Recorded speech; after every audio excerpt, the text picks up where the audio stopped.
जरांगेंच्या टीकेनंतर बावनकुळे भाऊक झाले. वैयक्तिक व्यंग नको असं लाड यांनी म्हटलेलं आहे. आंदोलकांनी आक्रमक राहिलं पाहिजे पण भरकटत जाता कामा नये असं प्रसाद लाड यांनी म्हटलंय. 17 तारखेनंतर जरांगेंची अंतरवालीमध्ये जाऊन भेट घेईन असं प्रसाद लाड यांनी म्हटलंय. नाही, या बाबतीत मी एक माझी पण भूमिका घेतली होती, ज्यामध्ये मी स्पष्टपणे माझी भूमिका मांडली होती की मनोजदादांशी माझी सातत्याने संपर्क आहे. आंदोलनाचा त्यांचा जो विषय आहे त्या बाबतीत देखील माझी त्यांची चर्चा झाली. त्यांना ज्या 14 SOP माझ्या माध्यमातून विखे पाटलांच्या माध्यमातून आम्ही दिल्या होत्या, त्या 14 SOP पैकी जवळजवळ 10 ते 11 कामं पूर्णत्वाकडे गेली. दर आठवड्याला कॅबिनेटची बैठक संपल्यानंतर मराठा आरक्षण समितीची बैठक होते.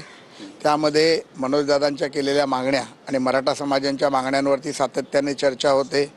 डिव्हिजनल कमिशनर्स, कलेक्टर सातत्याने त्याबरोबर असतात.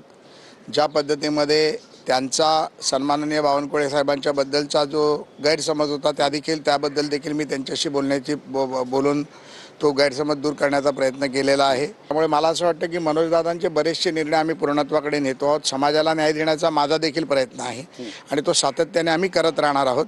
त्यामुळे दादा आता दौऱ्यावर आहेत. 17 तारखेनंतर मी निश्चितपणे अंतरवाली सराटीला जाऊन त्यांची भेट घेईन आणि त्यांचा गैरसमज दूर करीन. मनोजदादा जरांगे पाटलांच्या ह्या भाषेचं किंवा केलेल्या आवाजच्या भाषेचं मी समर्थन कधीच करणार नाही.